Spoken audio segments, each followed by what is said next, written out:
welcome to the show, Katie. Hi. Do you want to introduce yourself to the people that may not know you? Hi, my name is Katie Walsh and I'm 14 and I'm from Kerry. And so what's it like down there at the moment? The weather's actually really good today, which isn't great for me. With my vision impairment, I'm very sensitive to like light and heat, Mhm. so I'm kind of hibernating at the moment from the heat. So the heat wave wasn't that great for you then? No, definitely not. Definitely, I just kind of was hiding inside for that. Yeah, the whole period. Is it meant to be over now, or are we getting another one? I'm not sure, but I know that this week is very hot in Kerry. Well, it's not like as hot as it was during the heat wave, but it's kind of early mid-20s. Oh, I Yes. wonder why that is. Like, there's so different temperatures in different places. Yeah, 'cause my uncle and stuff is actually in Clare at the moment and they said it's freezing up there, so it's very Mhm. funny. It's mid temperatures here because obviously we're near the ocean, so. Yeah. So what have you been up to this week? What have you done? Um, well, we're actually minding my cousin's dog at the moment, Snowball, because my cousin is on holidays and he's a small little white Pomeranian. Oh. So we mind him while he's away. So we picked him up yesterday. So we're kind of just with us for a few days. So like me and my friend took him for a walk this morning and just playing with him because he's really cute. Do you have any pets of your own or is No, I think like I used to live on a farm, but like that was kind of close I got to having pets. Mhm. But I think it's nice though, kind of babysitting or dog sitting Snowball while my cousin is on holidays because it's like, you have him for a few days and everything's so exciting and then like, it's not like he doesn't get sick of you and you don't get sick of him Mhm. because it's only like a week max. It's kind of, I guess, this is the way you convince your like whoever is there to get a pet, or this could be your test run. Yeah, 'cause like say to like your mom, it's like, "Oh my god, I'm so good with the dog," you know? Mhm. So would your siblings be good with the dog as well, or is it like a Oh, team effort? yeah, it's definitely a team effort. Like my sister loves Snowball. Like I took him for a walk this morning and then she took him for a walk this evening, like with our friends and stuff. And we're Oh. like trying we literally be fighting over him sometimes, like it's like, "It's my turn now," kind of, you know? And obviously Pomeranians, they're very playful because 'cause they're so small, Oh yeah. so they're Yeah, he's so full of life. He's very tired. He's in the other room next door, but he's very tired now because he's been being played with all day, so he's like exhausted now. probably not used to it either, a bunch of energy, bunch of Yeah, like having so many like people around all the time. yeah, and how long do you have them for? I got we got him yesterday, and I think we have him till Wednesday or Thursday. Oh. So you have a bunch of time with them, so he'll Yeah, probably be tired. Your cousin will come back and be like, "Oh, he's very tired." he's exhausted. Yeah, So obviously you have the book, and is yeah. there any other hobbies or interests that you have other than the book? Well, I love reading, which is kind of I find a little bit ironic considering I'm visually impaired, but I'm actually very happy today because I get books from Child Vision Library in Dublin. They like have a large print library. So my large print like books for like reading just myself at home, the delivery came today. Oh, Um yeah. because I like take books in now the library and stuff, and it comes from Dublin, which is obviously very far away from Kerry. So when it came, I was like, "Oh my god!" I was after taking the dog for a walk and I came back and I was like they were at the front door and I was like, "Oh my god, yay, my books are here." But I love reading. I like going for walks. Like I live in a really nice town, so there's like a river walk, so it's a nice walk around the town. And I I love listening to music as well and um I like cycling, but it's as my vision isn't it's not progressive. Visual impairment is supposed to stay the same, but when I was 11, it got worse, and nobody really knows why. And after that, I kinda got a bit nervous around cycling, so I just cycle around kind of the front of my estate because I know that off by heart in my head. So I know I know everything, so I know I'm not gonna Yeah. crash.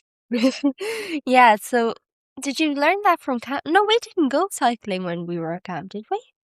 I think it was, the year after it was your last year, my group went cycling that year and last year, but I got a brilliant opportunity. I got to do tandem cycling, and it was the funnest thing ever. I loved it so much because you kinda have the freedom and the fun of cycling without having to worry of, "Oh my god, I don't know where I'm going, I'm not good with directions." Mm. And you just kind of like it's like, yeah, the person on the front is doing, like, all the what your eyes should do, and I just get to have fun back Mm. here and be like the spare engine. Yeah. And, so I don't have a tandem bike of my own, but when I do get a chance to go tandem biking, it's really, really fun, so Mm. I think the last year I was at camp, we did the tandem cycling because we also did the walk around the park. Did we not? yeah, I was in the younger group, so that year I was doing the park run, but this year and last year since I was in the older groups, we did the cycling while the younger groups were doing the park run. And which one did you prefer? The park run or the tandem? Definitely the tandem cycling. It was really, really good, Mm. and this year we actually got to try trikes. Oh, They were like almost, they remind me of a thing I had when I was younger. Have you ever heard of like a green machine? yeah, I think I have. Yeah, we had one of those when I was younger, and I loved it so much, and a trike is literally like a professional version of that. And it was like, you had like your kind of handles. It was kind of like a cross between driving and cycling, and you were like actually like there was a full chair in it, like, and it was Oh, it was really? so much fun, and we could go so fast in them, so it was really, really good. But you wouldn't want to go too fast in case you'd crash into something because you never know Yeah. where a pole might be or a bush or It was actually very handy though. The volunteers that had come to help us that day with the cycling, or like the workers of like Kilfinane, they walked around with us, kind of beside us, so they were able to, obviously like guide us and say like, "Oh, go left, go right," so Mhm. we could go fast. And they were like trying to keep up with us, going like, "Oh yeah, go this way, go that way," like. Yeah, and just for in case people do not know, what is camp? So, Camp Abilities is a residential camp for visually impaired kids between the ages of 10 to 14, and it goes on for 4 nights and 5 days during Easter. And any sport you can think of, we do at camp, Mhm. and it's all adapted to our needs, and you get to stay in, like, dorm rooms with your friends, and, like, it's run by volunteers, but such a wonderful place to go to, like, anyone that has the opportunity to go, I would 100% recommend going. I went for, it's like 5, 6 years, and I loved it so much because it's just this space where you feel so included, and you're not like the person you're like while like trying to access sports, especially when I'm in Kerry, I'm so far away from all the accessible Yeah. sports. So like I'm actually very lucky at the moment. This is one of my hobbies as well. I started kayaking with Panability, Oh! and I've loved that, and I actually figured out that I love kayaking through camp because you try every sport you can think of, Mm. and it's really you make memories there for life. So anyone that can go, I would definitely say 100% go. Yeah, and totally there was no showers had at 3 a.m. in the morning in the first year. Yeah, we're just not gonna talk about that. Yeah. But yeah, I 'cause you were a day camper the first year. Yeah, so I was kinda a little bit nervous, kind of, like, staying away from home for the first time, and, like, I will say my mom was great that year for the day camper 'cause when I was a day camper, because I know with other day campers, they come a bit later and they leave a bit earlier, but with me, so my mom was like, "You're gonna get the full experience." I was there, like, waiting for you in the canteen when you came down, and I didn't leave until you had literally gotten into bed. So Mm. I was literally the only thing I wasn't there for was sleeping. It was But then I got up the courage to stay overnight the next year, and I Yeah. stayed overnight for several years after that. I think though definitely the day camper was a great experience because it kinda eased me into it. Yeah. Well, so you'd recommend doing the day camper and a bit of work? I think it depends on the kid, to be honest. Like, some kids can go off at 10 and go, "Oh, I'm gonna stay here," and whatever, but, like, I had never really gone on like sleepovers to say like, so I wasn't really used to being away from home. So anyone that's kind of a little bit nervous about being away from home, I definitely recommend the Yeah. day camper for a year, even just so that you realize what it's like. And actually, as a day camper, you nearly want, can I stay? Like, Yeah. please. And then you're like, definitely next year I'm staying. Yeah. Because we had the mattress for you in the door. Yeah, I remember you were like, "This is your bed, Katie," and I just used to leave all my stuff there. So Mm. it was so funny, oh my gosh. No, because we wrote your name on the door, and we were like, okay, there we go. That's hers now. Yeah. Because I remember it was me, you, Lily, I think. Yeah, Cara was there. Was that it? It was just Tara, yeah. me, you, Lily, and Cara. Yeah. Oh, and no, the other Lily as well. Oh yeah, Lily Welton. Oh yeah. Oh, I have not seen her in ages. Yeah, that it's like it was so long ago, and you think like I'm 15 in like a month and a half, and like I was 10 then, like it was like, oh my gosh, like it's crazy to think how long ago it was. Because I'm 16 since March, and I would have started camp when I was like 12, I think. I think it was, yeah. That's scary. I was in I sixth class when I know. started camp. Or I think I was. I was either in fifth or sixth class. Mm. Yeah, because I think you were 2 years older than me, and I was in 4th class, so Hmm. That is scary to think about. yeah. Now I'm going into 3rd year. Oh, the junior cert year. Yeah. How do you feel about it? Um, to be honest, I think I was a lot really nervous, but I'm starting to feel a little bit less nervous. I'm more just scared for the mocks, obviously, when you don't have modified papers or large print or online or anything. Mm. So the mocks are gonna be a struggle, but I think once I get them over and done with, I think I'll be okay with the actual junior cert. Yeah, because for me, the mocks and the mock results and the junior cert results were definitely a big jump because Yeah. we obviously geography, I didn't get a map, so we Yeah, need to I make. do. I have geography as well, and I'm so nervous for the mocks for geography with all, like, the maps. Now I've brilliant SNA, so, like, they'll help me with it, but, like, I'm just gonna be going into the exam terrified for the Mm. maps. One thing I definitely recommend is make sure your computer is working because for my Irish exam, little funny story. You know how in Irish we have the fadas to go over the Yeah. letters? Basically, every time I tried to do the fada, the laptop shut down completely and I had to put in the Oh my password and god. everything again and Oh my restart it. god. So make sure you get a test run off the computer before you do Yeah. anything. Definitely. I'm Um, actually I'm allowed to use my assistive technology first, but what they're doing is they're, like, opening, like, a separate account on it so that they don't have to wipe it then. But I will say definitely, like, with the fadas and, like, the different, like, accents in French Yeah. is such a struggle. In Irish, it's not too bad with the fadas, but in French, there's all these little weird symbols, and the keyboard doesn't do them. So then you're, like, trying to figure out, like, how do I draw them in? Do I, like, get, like, the touchpad keyboard on the screen and try Mhm. and find them, like What system are you using for the typing? I'm using a Mercury 13 at the moment, which Mhm. unfortunately is broken Oh no. currently. So we're after about a week or 2 ago, we shipped it off to England to see if they can fix it before I go back to school. It's I will say the idea of the Mercury 13 is brilliant. I've been using the system since I was in 3rd class, and I've had different versions of it as I've gone up through the years. But it does break a lot, and I think that's why a lot of assistive technology, they're not really built to last. Yeah. So we use Microsoft Word and Oh, yeah. Yeah, I basically use that on the Mercury, yeah. what you can do is you can go into insert and you can find the different symbols there. So where you go, there's home, there's insert, where you can insert pictures. You could also insert symbols. I And didn't know that. so basically, where you can insert pictures, on that same tab, you can insert symbols into the text. So you can load up the different symbols that you need before the exam, and you could just click and drag before it without searching them up. Okay, I will definitely be using that. Thank you so much. Of course. So this is probably my second favorite part of the podcast. It is question of the day. Did I tell you about this?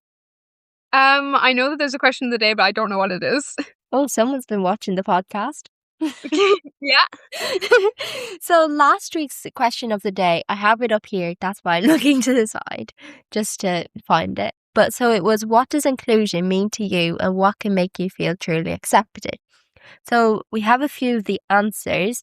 So Scott said, inclusion to me is being able to be the real me where I'm not judged by anyone and not having to change myself just so the people will like me and where I feel safe. Then Olivia, this is Camp Olivia, Yeah. when I can actually do PE. That is so relatable. And then Lily, I can't remember which Lily this was, but I feel accepted when what we're doing is accessible, or if needed, I have accommodation that isn't obvious. Yeah, And these are all very good answers.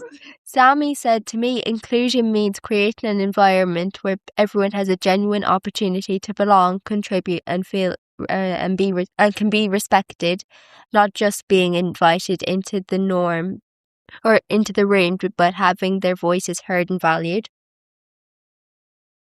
These are all like really, really good answers. What would you say? I I think that like really a lot of like my answer has been said by other people, but it would definitely be like if there's a thing that I know I need because of my disability and it's already done. Kind of like it's like a kind of camp, and you go there and you don't have to ask or say, "Oh, I'm sorry, I can't see this. Can we do this, this, and that to figure out how I can do it instead?" Or like say, "Oh, can we change this?" Or like, "Can we figure out together?" While, like, if it's already done, it's really nice, or else if, Mm. like, if it's, like, a teacher or a coach, if they're all like, "Okay, we can work together till we figure this out." Like, they don't make you feel like you're being, like, a burden for asking for help, and, like, they make you feel like it's, like your disability doesn't, like, slow them down, if that makes any Yeah. sense. Do you want to know what this week's question of the day is? So you get the first answer. Oh, okay. What do you think people could do to raise more awareness for the different walks of life? I I think, like okay, I'm thinking. Um, I think that, like, people need to, like, talk to each other more, if that makes sense. Mm-hmm. Like, and not to be afraid to like, say if something's, like, wrong and, like, people be able to, like, work together to figure things out. Or, like, people honestly, people need to talk to each other more. Like, Yeah. and because I feel like definitely to create awareness about absolutely anything, and I definitely found that when I was trying to, like, sell the book. Is Yeah. really talking to each other because, like, sometimes people, like, want information about things, but they're too afraid to ask or they feel like it's uncomfortable to ask. So when, like, people go, like, talk to each other about it and, like, figure out things together and, like, really work together, then it can make a huge difference. Yeah. So you can, these people that are watching, that means you people that are watching this, whether it be on YouTube or Spotify or any podcast app, I cannot remember. they, they grab my link from the website that I used to upload the podcast, so I don't know where you can find it.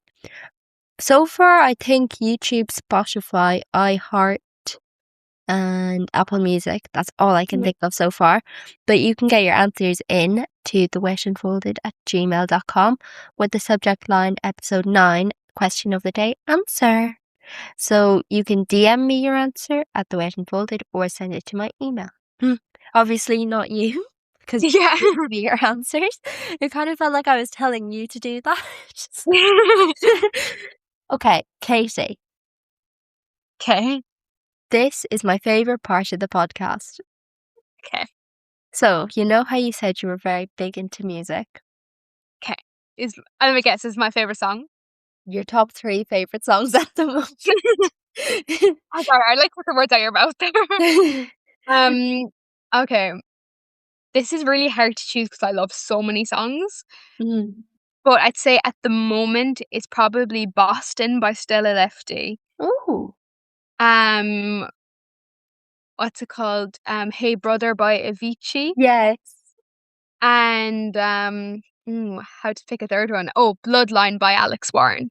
Oh, that's a good one. I've never heard this. Yeah. I've only ever heard Fever Dream and Ordinary. I know, very boring from me, but Yeah, I love Alex Warren. Mm. Now, the question to finish off part 1 is if you could tell anyone about yourself that they may not know already, what would it be? Mm, I feel like I'm a pretty open book, but, like, um, I guess probably I not really sure if this answers the question properly, but I try to hide my like, sometimes I try to hide how I struggle with my visual impairment, and I think that people, like, go, like, "Oh my god, she's so independent, and she's, like, she's able to figure everything out and, work by herself." But I guess a big thing is a lot of time behind that, I can be struggling, Yeah. and I'm just way too stubborn to ask for help, Yeah. and I guess, like, with being trying to be so, like, independent, sometimes people can forget that you still struggle a lot with your disability, and you kind of put it on this kind of front. So I guess I kind of like people to know that, my with my disability, I have bad days as well, and I'm not always really independent, and sometimes even though I don't ask for it, sometimes I do need help. Yeah. So, yeah. Katie, you won't believe it, but you know how I said part 1 would be 10 minutes? Yeah. We've kind of gone 15 minutes over. Oh, sorry. No, But it's not your fault. It's the best thing because we got too into the conversation, but that's yeah, that's a really good thing for me. So thank you for that. yeah, Um, so what I'm thinking, 10-minute break, come back for part 2, yeah, and where we will talk about your amazing book and your journey with that. yeah. 10 minutes later. And we're back. Welcome to part 2, folks. And now we are going to be talking about this amazing book I've heard so much about. So, do you want to introduce the book for us? Okay, so, when I was in second year, well, only a few months ago, there's this thing called the Student Enterprise Program, and it's where different people from across Ireland in different schools, they make a business idea, Mhm. and they create this business, and then they get to county finals, and if they come first in their category in county finals, they get to All Irelands in Mullingar. So I always had this kind of thing in the back of my head that I wanted to kind of give back. Mhm. And when one of my teachers in school said, "Oh, you should do the student enterprise program," and I was like, "Oh, I don't really know what I would do for it." Mhm. And then they said to me, "When you were starting in first year, we had no idea what to expect." And then I was just like, let's see if I can do something about that." So then I came up with Eyes for All, which is a book about accessibility in education for blind and visually impaired students. It has 3 sections. The first section is for teachers and SNAs, offering helpful tips on how to be inclusive to a visually impaired child in a classroom, or how to make a school more accessible to a visually impaired or blind student. And it just like I'd say I'm just checking now. Mhm. It's around kind of 9, 10 pages long, the teacher section, and it has a whole world range of tips in those few pages. And then the second section is for visually impaired or blind students. Mhm. It offers like helpful tips on how to prepare, I guess, for primary school or secondary school, kind of what to expect, and kind of the almost the do's and don'ts of like, this is what I need to be prepared for. How can I prepare for this? And then I guess it goes into the way of about talking about your visual impairment and breaking that kind of awkward barrier. And it's like as a visually impaired person, it's very hard to access an equal education Yeah. to fully sighted people, as you would know. Yeah. So I kind of wanted to help with that. And then the third section is optional when purchasing. It's the Braille version of the second section to keep it accessible to everybody. Mhm. And how did you make the Braille section? Do you read and write Braille yourself or? I'm learning it at the moment. I guess that was another benefit that I really had from the book. I saw how Braille helps people, and I was kind of like, this would be something that I would be interested in learning. So I began learning that. But how I got the Braille printed was actually true. I mentioned them in the first half was Child Vision Library in Dublin. They have a boarding school for visually impaired and blind students, and they print Braille. And they were very kind to translate the book into Braille for me. And then they printed the first, I think it was the first 15 or 20. And then after that, they referred me to our Braille, which is actually a Braille printing service in Harbour Hill Prison. They as they get, you hear of like in prisons they get different people to do different jobs. So one of the things they actually made in Harbour Hill Prison in Dublin is them the inmates learn how to print Braille. They learn how to use the machines. So the and it's actually more sustainable as well, which was very helpful in the project because it's very sustainability based. Mhm. Because what it actually is I know I can't see it, but other people can. Is it's printed double sided. It's printed through interpoint printing, so I can feel it here. Like it's printed on both sides of the page, Mhm. so that it's using less pages, which is better for the environment. Yeah. So how did you write the book? Did you type it first? Yeah, I typed it up. So I guess I kind of when I decided I was gonna write the book, it was like before Christmas, I think, this year. And I came home to my mom and I was just like, yeah, I've decided I'm going writing a book. And she was just like, kind of didn't really know what to say. Cause like I always, being an author was something I always aspired to be. But I guess, really, parent anticipates for their 14-year-old to come home and go, yeah, I'm writing a book anyway. So then it was over I thought it would take me ages, and then I just said, "You know what? I was on Christmas holidays, from school, so I said, 'You know what? I'm gonna lock in now, and I'm gonna write the book.'" And I'd say I was up in my room at my desk for about 2 or 3 days straight, Mhm. and then at the end of that, I was just like I came down, I was like, "Mom, the book's written." Mhm. And how did you get it published then? So, Walsh Colour Prints, it's a printing, factory in Cass Island, the town I live in. And they were very kind to obviously now it wasn't free, like it's a business idea. So, you put your income into the business and, hopes it'll be successful and you'll get what back from what you put in. But I was very lucky that I got sponsorship for the printing because my business teacher said, look, it'll look really good if you can get like other businesses on board. So my two uncles, they both have their own so the two people that one second, I can actually show you here that advertise that sorry sponsored the book was my two uncles. So one is Shukri Design, Mhm. which is he's an architect, and the other is Farnes Construction, so a building company. So they sponsored the printing, which I was very lucky with. And I guess kind of publishing, I didn't really go to a publisher as such. I was more kind of like once it was printed and you had the big box of books, I printed about 100 books Oh. and you had the big box of books and you were just kind of like you were getting different people to advertise you and say, this is for sale. And actually, as time went on, I was selling to different places and things. And I actually got my book is now in a few Kerry libraries, which I'm now a published author in Kerry libraries. So I guess that does I guess it Mhm. kind of published it then, but it was kind of that was more kind of towards the end of like the business idea, kind of like was more towards like recently.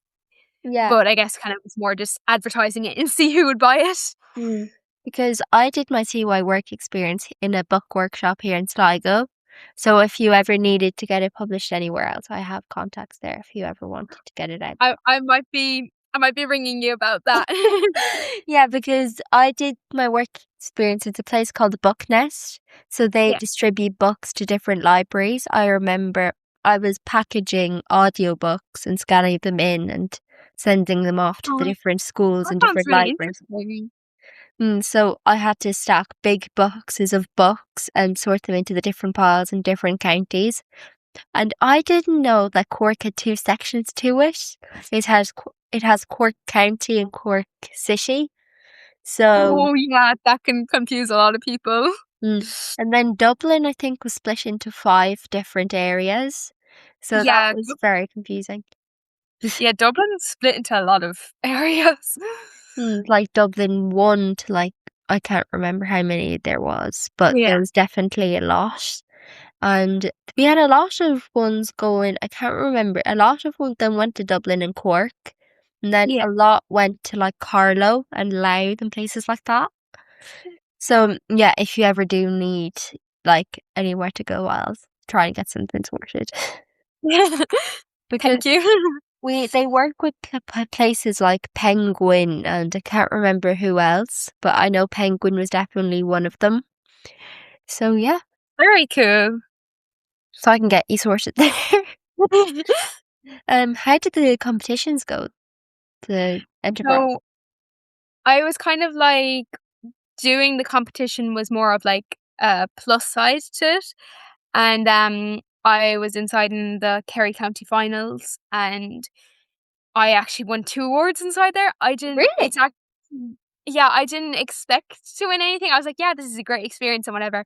But they have, you have, like, your table, like, you'd see it on the news for, like, young Mhm. scientists and stuff. Yeah. So you'd have your table, and I had, like, the books, obviously, and then I had different things to show different people about, like, things that we use in our everyday lives. Like, I had canes, I had my assistive technology, I had braille, I had a tennis ball with a bell in it, I had a tether, I had the different tips for the canes, and it was really a really interactive day. Like, you had so many people trying canes and trying braille, and they were trying everything, and everyone was loving it, and I met so many people there. And it was a brilliant experience, but I didn't expect to win anything, and I was sitting there, and they were talking about when they were handing out the awards, everyone was kinda staying at their table while they were, like, explaining it, and then they call up the person that had won. And they were explaining about this thing called social enterprise. I didn't even know that it was an award on the day, and then they called out my name and the business, and I was like, "Oh my god." I didn't expect it at all. Mm. And, so I won that, and then which was out of all the categories, and then I won 1st place in the intermediate for 2nd years. So that means I got on to the All Irelands in Mullingar. I never thought I would get to the All Irelands. And Mullingar, it was such an amazing experience. Like, you went in and it was, like, set up brilliantly, and there was, like, you really don't get a break in the day. There's people constantly coming up to the table, and everyone's so interested. And I remember then they have all the seats laid out, and there's a big, huge stage, and we were all just sitting there as they were handing out the awards, and it was one of the very first ones. They said, that this it was called the Shining Star Award. It's, the Greg Fry Memorial Award because, Greg Fry, I don't know too much about him, but he used to organize the finals, and unfortunately passed away last year, just before the finals. So this year they made an award in memory of him. Mhm. So I was really honored when I got called because I had been told that I had been shortlisted for it because you have judges that come around and interview you on the day. And 3 judges came to me, and then it's only 3 judges, but a 4th judge came, and I didn't know there was a 4th judge. But turns out this 4th judge was for the Shining Star Award. And when I got called up, oh my god, I was so shocked, and I'm so honored that it was given to me because, like, I'm the first person ever to receive this award, and it was out of all the categories. I was absolutely shocked, and, like, and now anytime I see the trophy at home, I'm like, "Oh my god, I still can't believe that I won it."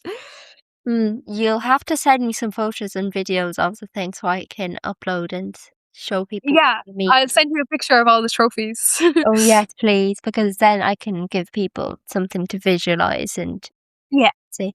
So what came after that then? After nothing really, or did something go after? Well, Well, it kind of, to be honest, especially like even after the county finals, like I I was interviewed on Radio Kerry twice after the county finals. And then on the way up to national finals, I was actually, now it hasn't come out yet, but I was interviewed on a podcast called Education on the Margins, Oh. and it's done by two professors, and they go around to schools, and they, like, with the trainee teachers, they're the ones that come in to like inspect the trainee teachers. So they said when they were so involved with education, they kind of created this podcast about different people, about like education on the wider spectrum, not just school.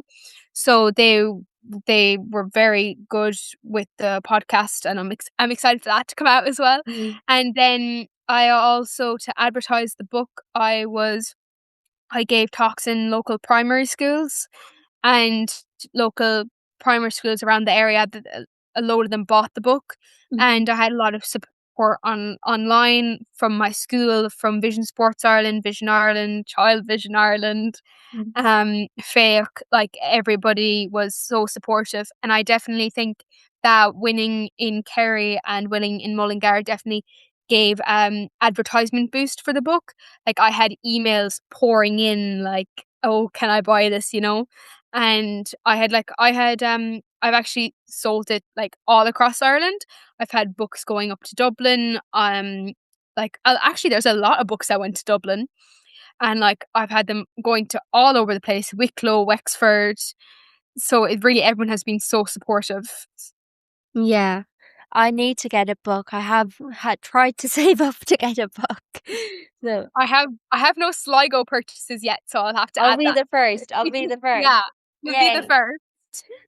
So where can people get the book? Speaking of the getting the book. So the book is on sale for €15, and the Braille is then optional. There's no additional cost for the Braille.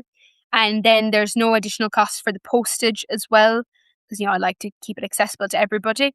Mhm. And so you can really just, main way that I've been selling it is everybody just emails me at the email I gave you, which is katiemaywalsh@gmail.com. So if anyone wants to buy it, just send me an email, and we can post it out to you.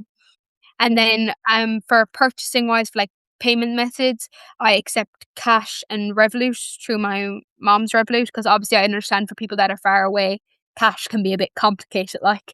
Yeah. And um yeah, and I'm also actually at the moment, because of the, as I said, I did kayaking with Panability, that has given me a platform. Now I'm selling the book digitally for a tenner. I Oh. haven't sold any digital books yet, because they've only just been announced that I'm selling them digitally, because it's Panability, they have contacts with all different clubs across Kerry. So they sent out an email to all the different clubs, talking about my book and saying that if anyone wants to buy one, to let me know. So I'm waiting to hear back. So if digital is what you want, I also have that available. Well, that's actually handy. And what you need to do, I think, is try and get audio versions if you can, like audio Yeah, versions of the book. yes. I think I might be able to figure that out. I still kind of trying to figure out the digital, since I haven't sold one Yeah. yet. But I'm trying, like, I only have, I think I have about 9 hard copies left, 8 out of the 100. So sales have really been great. But then with the Braille, if anyone, like, if you're a Braille user, if you want to get the digital version, I can send you the Braille as well as the digital, because I have, I'd say, about 20 or between 20 25 Braille. So I have loads of Braille if anybody Yeah. wants that as well.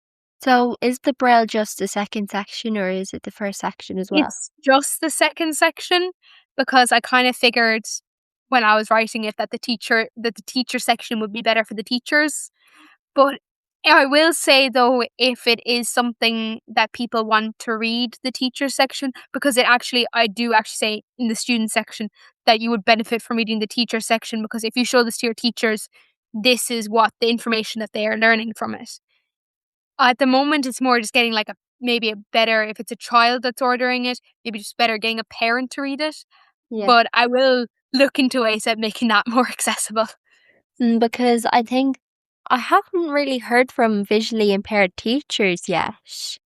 And I wondered if there was any out there because I myself want to be a primary school teacher and I haven't seen any visually impaired teachers yet. I So haven't seen any visually impaired teachers yet, but if I do meet one, I'll let you know. I think you'll be a really good primary school teacher. oh, thank you. What do you want to be when you're older? An author or? An author, yeah.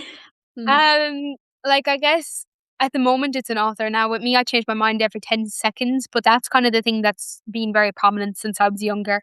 I've always wanted to be an author and always like wanted to write like fantasy novels and things. Hmm. So like I definitely think the book was a great experience and I would definitely I think I when not now, but when I'm older, I will definitely I think I will write books like it again. Hmm. But I kind of like at the moment, with school and everything, but I definitely think I will there will be a second edition, hopefully, when Hmm. I'm older. What I'm thinking about doing is I'm thinking about organizing something around, how we were saying with the mocks, how they don't have the modified. I'm Yeah. thinking about starting like not a protest, what's the other word?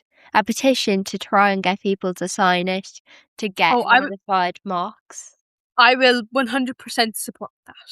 So I'll try and get that up on my Instagram soon. But yeah, that is something I'll definitely be starting. Yeah, So- and I will be of help.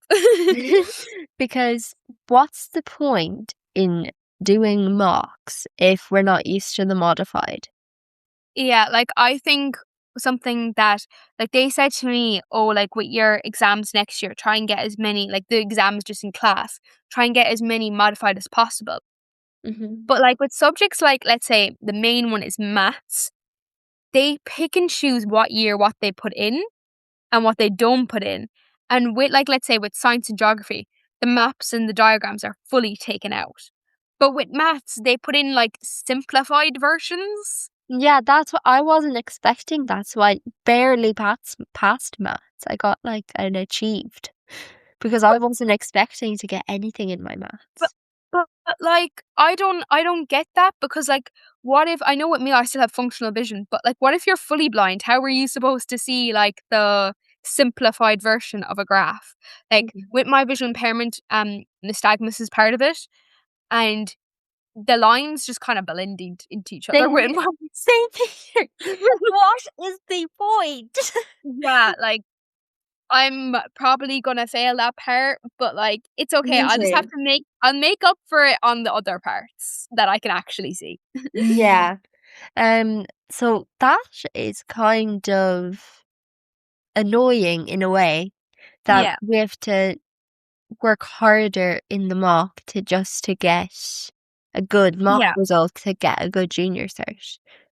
But, like, I even think with the mocks, the majority of people don't do good in their mocks. Mhm. And I knew even as a visually impaired even if I wasn't visually impaired, I probably still wouldn't do great in them because they purposely make them harder than the junior cert.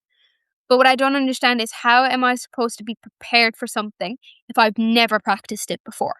Yeah, because in how you were saying with the modified, they give samples out. Yeah. They had sent us exams from 2016, 2015, 2014, and years Oh like my god. that.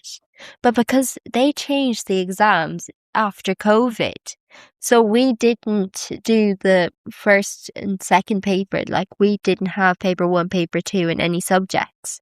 But these exams had come in paper one and paper two. So they were just getting scrambled, they were getting lost, and they kept breaking for some weird reason. Do have a few examples, but mine are a lot more up to date. I think I'm 23, 24. But I what I find annoying is, like, when you have exam papers in school, Mhm. like, you have, like, the actual book of, like, the science exam papers, like, it comes in a physical book. Yeah. Why couldn't we get that in modified? Why can't they make a book that's all the modified exams for the past, like, I don't know, 4 years Mhm. in one book? Like, we'd actually be prepared for subjects like maths then. because we have a little bit of an idea of what we're getting ourselves into, like. Yeah, that's something I'll petition for as well. Starting all the petitions, hopefully. We're getting a list here.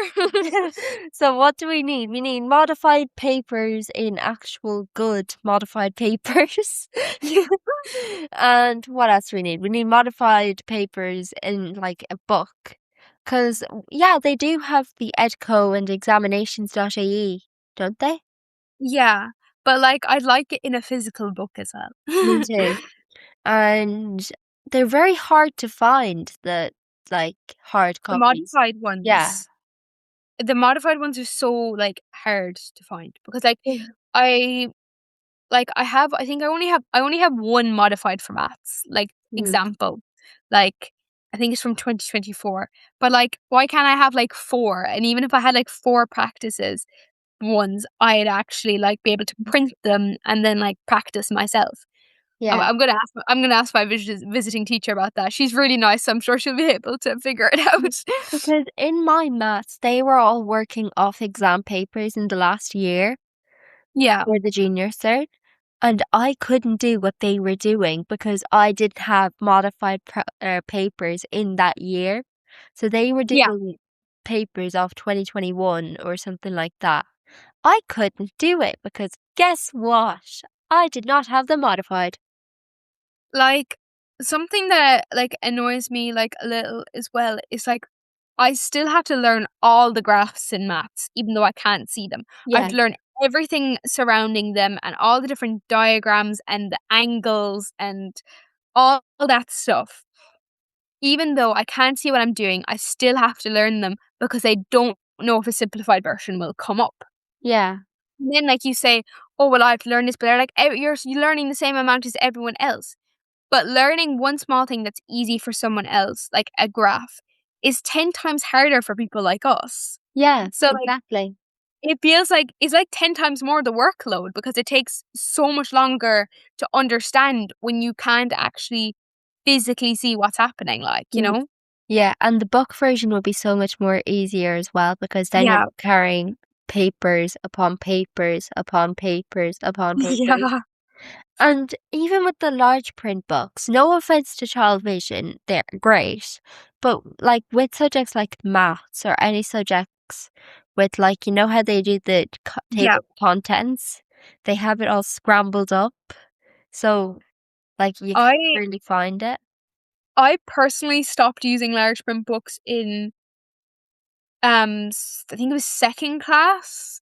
Second it was kind of I kind of eased away from them in second class, but then I fully stopped using them around third, fourth class Hmm. because they're like I still order them and like read them at like normal books at home. They're brilliant for at home, but for school books we were told, look, everything has to go to digital. So all of my books are digital, or else I have like part of my assistive technology. It has like a camera underneath it, Yeah, so I can like zoom in on it then. But with the large print books, I remember I saw a picture once of this visually impaired person. They were a few years older than me, of their science books for first year, and I think it was 10 volumes. exactly And my point. when I saw that, I said, "Yeah, I think I need to ease away from the large print book." Because I kept on the large print books because I don't know what I was thinking, but just to have them there because my Yeah. laptop broke every few months. I need to get a new laptop. They have one ordered for me, but one time both my laptop and my magnifier broke at the same time. So that was not great for me, and I didn't have any backup. So that's why I kind of need to stay on the large print. Um, I have with my Mercury, I will say the actual physical screen where like all the books are and the copies and whatever, that has touch wood has never broken on me. But the camera breaks all the time, the second screen breaks, the magnifier for underneath breaks. Especially when the camera breaks, it's like taking away a non-visually impaired person's eyes from them. It's like Yeah. I need my long distance camera. Because the amount of times that my magnifier has fallen off the table is absolutely insane. Because people could knock it and it would fall backwards. So that is not great. Like, look, this is a stapler. It would go like that. Oh my god. Yeah, So they break so easily. they do. And with that, unfortunately, our time has come to an end on the podcast. Very Aw. sad. You've been absolutely amazing. I know you were Thank nervous you. coming on, so thank you so much for agreeing to do this. It's I been I hope brilliant. I was okay. You were amazing. I hope I was okay, and I'm the host of this time. Well, thank you so much. You were amazing too. Thank you so much for having me. You're very welcome. Thank you so much for agreeing to these, and thank you for the amazing book and the ideas as well with the petition. So, any last words of wisdom?